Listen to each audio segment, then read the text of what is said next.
Hello बेटा जी। 9.6 exercise question number 5th और 7th में इस वीडियो के अंदर कवर करूंगा। आप तसल्ली से समझते चलना, अगर डाउट आए तो पूछते चलना। क्वेश्चन कुछ इस तरीके से समझाऊंगा कि आपका कॉन्सेप्ट अगर वीक है भी तो भी आप इसे समझ सकें। देखो, सबसे पहले क्वेश्चन नंबर 6 की बात करते हैं। अगर मैं इसमें से dy ओवर dx खाली करता भी हूँ तो आप ये पाएंगे कि सेपरेट तो ये हो नहीं रहा, y वाला एक तरफ। तो देखो, पहले डिफरेंशियल लीनियर डिफरेंशियल फॉर्म क्या होती है? लीनियर डिफरेंशियल इक्वेशन वो आपको कैसी दिखती है पहले ये बता देता हूँ। वो होती है d y over d x plus p y is equal to q. याद आ रहेगा सब। तो सबसे पहले पी फाइंड करेंगे, फिर क्यू फाइंड करेंगे। पी और क्यू फाइंड करने के बाद आप निकालेंगे आई एफ। आई एफ का एक फॉर्मूला है जो रटना है हमारे को, ई की पावर पी का इंटीग्रेशन। पी जो भी यहाँ से निकल के आएगा उसका जो भी आप इंटीग्रेशन करेंगे, फिर एक रिक्वायर्ड सॉल्यूशन की एक हेडिंग डालोगे अलग से कि आपके लिए सॉल्यूशन क्या निकालना था, जिसके ब्याह पे आप सारी जगह पे वो वैल्यूज पुट कर दोगे। यानी क्या कि y into I F Q multiply करके आई एफ की जो भी वैल्यू आएगी किसी भी तरीके से आए उसका इंटीग्रेशन करेंगे। और इंटीग्रेशन करके जो आंसर आएगा वही वैलिड होगा बस। अब बात आती है कि ये सर कैसे होगा, तो बराबर में एक क्वेश्चन है तो आप उसको एप्लीकेबल करिएगा इस क्वेश्चन में। बस शर्त इसकी इतनी सी है कि कंपैरिजन करते समय d y over d x के साथ कुछ होना नहीं चाहिए। तो मेरे को कॉस स्क्वायर एक्स दिख रहा है, तो मैंने क्या करा, कॉस स्क्वायर एक्स को जबरदस्ती बाहर निकाला। तो नेचुरल बात है, जब मैं जबरदस्ती बाहर निकालूं तो वाई को डिवाइड करना पड़ेगा। यस और नो? आराम से सोचो, जो मैं कर रहा हूं क्या वो तो समझ आ रहा है ना? अगर वो समझ आ रहा है तो बाकी फिर बस धीरे धीरे समझ आएगा जब आप क्वेश्चन खुद से करोगे। ये क्लियर है? अब क्या हुआ कि d y over d x, जो वेट जो कॉस स्क्वायर है वो ऊपर जाके क्या रहेगा, सेक स्क्वायर एक्स। और वाई के साथ, ये तो वाई के साथ रहेगा। और जो टेन एक्स है, ये वाला जो कॉस स्क्वायर है ये इधर जाके क्या रहेगा, डिवाइड में। तो यानी अब हमारा जो क्वेश्चन बना at last, d y over d x y into sec square x, कहीं वो इसका एंगल ना लेके इसलिए आगे पीछे लिख दिया इसे। और कॉस स्क्वायर इसमें भी सेक स्क्वायर एक्स के साथ लिख दिया अपॉन में, मतलब ऊपर ले आके। यहाँ तक कोई दिक्कत तो नहीं है? अब सुनो, ये इसके जैसा दिख रहा है, ध्यान से देखो तो, कि जब मैं इसकी कंपेयर करूंगा, कंपेयर किससे करूंगा देखा जाए तो, compare d y over d x plus p y is equal to q से कंपेरिजन करूंगा इसकी। तो जैसे ही मैं कंपेयर करूंगा तो पी की वैल्यू क्या रहेगी, सेक स्क्वायर एक्स। डन? बोलो हाँ। हाँ भैया। ऐसी क्यू क्या हो रहेगा हमारे अकॉर्डिंग देखा जाए तो, tan x sec square x. मुझे बस एक चीज बताओ, क्या आप पहले पी और क्यू की वैल्यू निकालने में सक्षम हो? सोच के बोलो, क्या आप पी और क्यू की वैल्यू निकालने में सक्षम हो? क्योंकि पी और क्यू पे ही सारी कहानी टिकी हुई है। Yes no? तो पी और क्यू निकालना आया ही नहीं आया पहले ये बताओ। हाँ भैया। इतना आ तो गया। लास्ट क्लास भी आ गया होगा। पर अब कहानी आती है कि करना कैसे है। सुनो, सबसे पहला काम होगा हमारा आई एफ निकालना, integrating factor. I F formula है, फॉर्मूले को फॉर्मूले की तरह पहले लिखो। डन? अब कहानी आके अटकती है कि पी क्या है भैया, पी क्वेश्चन के अकॉर्डिंग होगा। पी क्या है, पी अकॉर्डिंग टू क्वेश्चन होगा। तो पी क्या है हमारा, सेक स्क्वायर एक्स। डन? और सेक स्क्वायर एक्स का इंटीग्रेशन क्या रहेगा, टेन एक्स। ये क्लियर है? बोलो हाँ। अब कहीं ना कहीं मुझे चाहिए रिक्वायर्ड सॉल्यूशन लाइक दिस, इसी में लिख दूं इसके नीचे। तो जो हमारा असली आंसर है वो चाहिए y into I F. I F क्या आया है देखो तो, e की पावर टेन एक्स। बोलो हाँ। भाई आई एफ की वैल्यू तो रखनी है, और q की वैल्यू रख दो। हाँ q क्या है भैया। हमारा, q है हमारा tan x sec square x. और आई एफ है हमारा e की power tan x d x. ये क्लियर है? बोलो हाँ।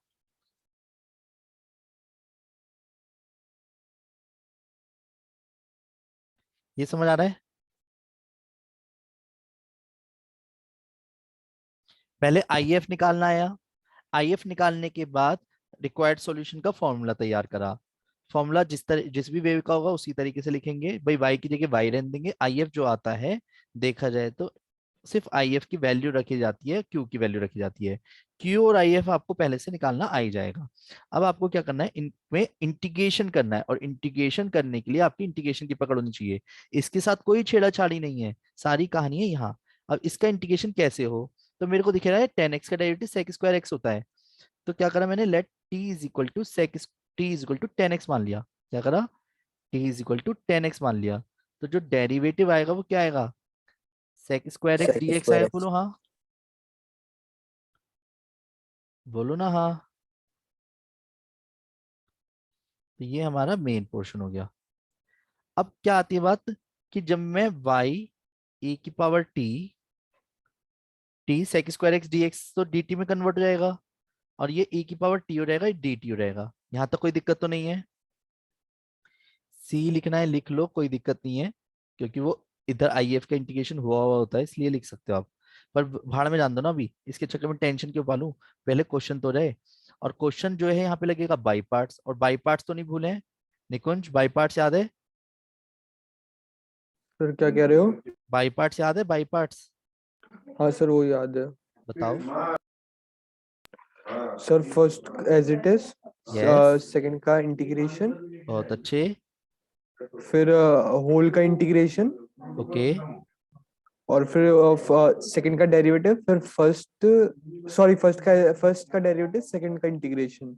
एंड होल का इंटीग्रेशन अगेन, ठीक है, वही जो आपने सर पहले वो ही मैंने बताया। पहले ही कह दिया ना। बस बस बस बस वही मैं कह रहा हूँ। तो e की पावर टी, टी का वन हो जाएगा, e की पावर टी का e की पावर टी हो जाएगा, फिर से e की पावर टी का फॉर्मूला e की से पावर बताया टी हो मैंने। जाएगा। बहुत बढ़िया बताया, बहुत ही बढ़िया बताया, उम्दा परफॉर्मेंस बेटा जी, बहुत ही उम्दा परफॉर्मेंस। उम्दा मतलब पता है ना। यस सर, शानदार जानदार। हाँ, मजेदार भी कह सकते हो। अब हाँ वेट, मैं भी यही क्लियर कहने है। वाला था। अब वेट, अब e की पावर 10x से सबको जब डिवाइड करेंगे, तो यहाँ हो जाएगा y is equal to 10x। e की पावर 10x से डिवाइड कर दिया, यहाँ 1 हो जाएगा। और c के साथ e की पावर जो 10x है वो ऊपर जाके e की पावर माइनस 10x हो जाएगा। चाहे तो आप ऐसे भी लिख सकते हो। आया समझ बेटा जी, बोलो हाँ। ये दोनों जगह छोड़ दोगे, दोनों जगह वैलिड है। भव्या जी क्लियर है बेटा।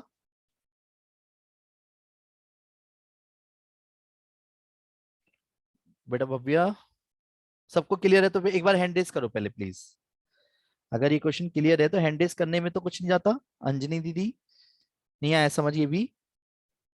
आर्यन, क्या ये भी समझ नहीं आ रहा होगा ना, जो मैं खुद से कर रहा हूँ। भव्या जी क्लियर है बेटा। जिसको समझ आ गया वो हैंड रेस कर दीजिए एक बार। मैंने कर दिया भैया। हाँ मेरे को पता है, देखा मैंने। पर भव्या जी की तरफ से रिस्पॉन्स नहीं पता चल पा रहा, सॉरी। नेक्स्ट आगे बढ़ जाता हूँ। Question number 7। ठीक है, ओके डन। अब आते हैं 7th क्वेश्चन पे। तो 7th क्वेश्चन में बोला गया x log x d y over d x plus y is equal to 2/x log x. ये क्लियर है, बोलो हाँ, बोलो हाँ। आप तो हाँ भैया। थैंक यू भैया। अरे यार एक हाँ सेकंड, भैया। फोन चार्जिंग पे लगा दूं वरना ऑफ हो जाएगा। हम्म अभी मैंने क्या बताया था आपको, कि एक्स लॉग एक्स, पहली बात तो d y over d x के साथ कुछ होना नहीं चाहिए।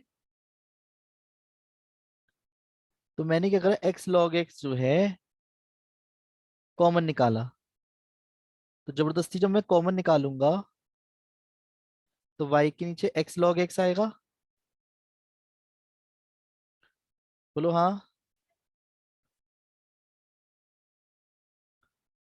ये क्लियर है, और अपॉन में एक्स पहले से था ही। यहाँ तक कोई दिक्कत तो नहीं है। जब जबरदस्ती बाहर निकालूंगा तो इस तरीके से लिखना भी पड़ेगा। अब जो d y over d x है ऐसी रहन दिया, y upon x log x भी ऐसी रहन दिया, 2 log x भी ऐसी रहन दिया। और ये जो x log x था, ये राइट हैंड साइड जब लाया तो ये एक्स स्क्वायर लॉग एक्स हो गया, क्योंकि ये डिवाइड में गया। भाई एक्स की इंटू एक्स होगी तो एक्स स्क्वायर हो गया, और लॉग एक्स से लॉग एक्स कट जाएगा। ये बात क्लियर है, बोलो हाँ। तो dy ओवर dx के साथ प्लस एक तरह से देखा जाए तो मेरे लिखने के तरीके को देखो, जिससे मैं आपको समझा सकूंगा कि y का कोफिशिएंट है सारा। और 2/x²।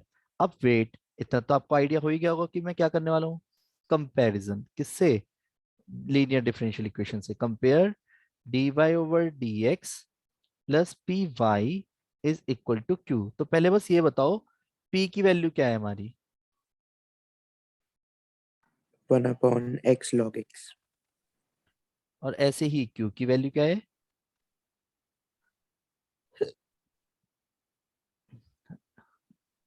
2/x²। भैया देखो सीधी कहानी है, आजकल हर चीज समय मांगती है, नहीं समझे? समझ लो मैं क्या कहना चाह रहा हूँ। आजकल हर चीज समय ये मांगती है। बिल्कुल। अगर समय हाँ। नहीं दोगे तो बेटे हम्म। गर्लफ्रेंड हो या बॉयफ्रेंड छोड़ के भाग जाएंगे, नहीं समझे? नहीं नहीं समझे अभी भी? वैलेंटाइन डे से बात कर रहे हो भैया? वही लग रहा है। लग रहा है मुझे। तो अब तुम वहां तो समय दे दोगे तो वो तो ठीक है, पर पढ़ाई को समय नहीं दोगे तो कैसे चलेगा काम? नहीं नहीं समझे? या तो बैलेंस करना आना चाहिए। भैया हम माहिर है बैलेंसिंग में, दोनों काम हाँ, कर लेते हैं। ये मैं देखो पढ़ा रहा हूं, मैं एक ही तरफ फोकस हूँ, है ना? नहीं आया समझ? अब देखो, अब यहाँ पे समझाने के लिए आपको एक छोटी सी बात बताता हूँ कि मैं क्वेश्चन में क्या करूंगा, टी मानूंगा। Yes no? मैं हाँ तो बोल दो। किसको? यस हाँ सर। भैया। लॉग एक्स को हाँ। टी लॉग मानूंगा। एक्स को। डेरिवेटिव करूंगा तो 1/x dx हो जाएगा। सही बात है। तो क्वेश्चन में अगर देखा जाए तो 1/t dt हो गया। और 1/t का इंटीग्रेशन क्या होता है? Log T. Log T. और ई से लॉग गायब हो जाता है, यही तो बस नई चीज बताई थी उसमें ने। बस इसके साथ यहाँ पे कुछ होना नहीं चाहिए, अगर कुछ हो तो उसे पावर में ले आएंगे बस। ये नहीं आया समझ? और टी की वैल्यू क्या ली हमने? लॉग एक्स, तो यानी लॉग एक्स प्लस सी हो गया। भैया यहाँ पे आपने x क्यों नहीं लिखा? अबे लॉग एक्स को टी माना है, डेरिवेटिव क्वेश्चन में dt का हो गया। अब तो एक्स क्यों लिखूंगा मैं? नहीं समझे? अब यहाँ पे टी है तो टी तो लिखूंगा। नहीं आया समझ? ओ माय गॉड, नहीं आ रहा है।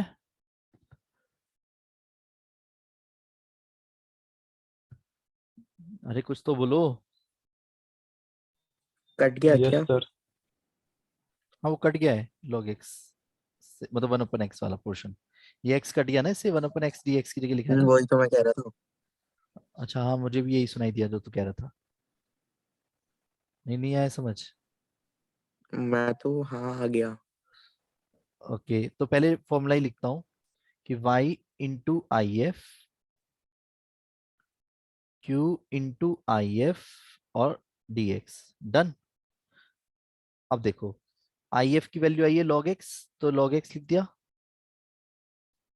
क्यू की वैल्यू क्या थी हमारी? 2/x² इंटू लॉग एक्स और dx। अब इनमें क्या लगाऊंगा मैं? फिर से बाई पार्ट्स, ये फर्स्ट और से सेकंड। करूं स्टार्ट? बोलो हाँ। Yes sir. हाँ भैया। तो यहाँ से कहानी शुरू हो जाती है इंटीग्रेशन वाली, तो उसे बहुत तसल्ली से करना है। तो y log x as it is, first as it is. Integration जब सेकंड का करूंगा तो मैं इसे x के -2 ऐसे करके लिख रहा हूँ।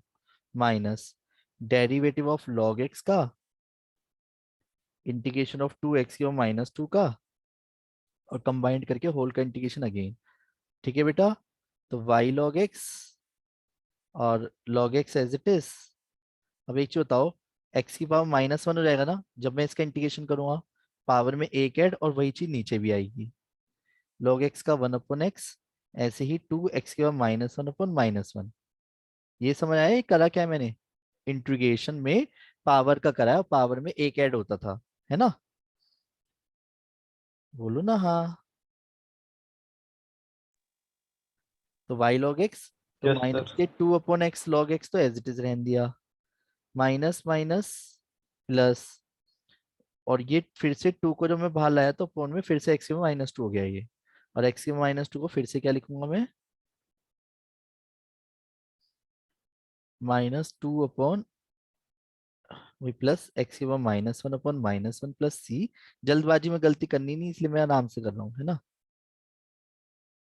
तो आंसर क्या आ गया, माइनस के 2/x log x माइनस के 2/x प्लस के c। आया समझ, बोलो हाँ।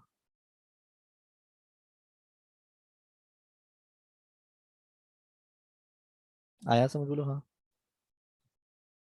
अब तो हैंड रेज कर दो। भैया आपने यहाँ पे x की पावर -2 कैसे लिखी? 2 तो बाहर चला गया।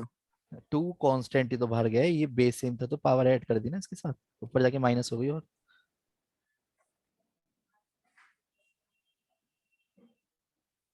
ये जो 2x ठीक था है। ना, इसकी पावर -1 है, ऊपर जाके 1 के साथ और जुड़ जाएगी तो -2 रहेगी। और कांस्टेंट को बाहर कर अच्छा दिया, माइनस को भी बाहर कर दिया। अंजनी नहीं आया अभी भी अच्छा समझ बेटा अच्छा। कैसे करने हैं। आर्यन, अब पता हाँ है, भैया अब आ पता है रहा है। अब मेरी बात समझो, सिचुएशन ये है कि अब आप जब तक खुद से नहीं करोगे तो कॉन्फिडेंस बनेगा ही नहीं। इसमें मैं क्या कर सकता हूँ, कोई भी कुछ नहीं कर सकता, ठीक है। आप एक बार क्वेश्चन करके देखना, वो डाउट के रूप में पूछ लेना, चाहे वो सारे ही क्यों ना हो, पर ले ट्राई तो करो, ठीक है।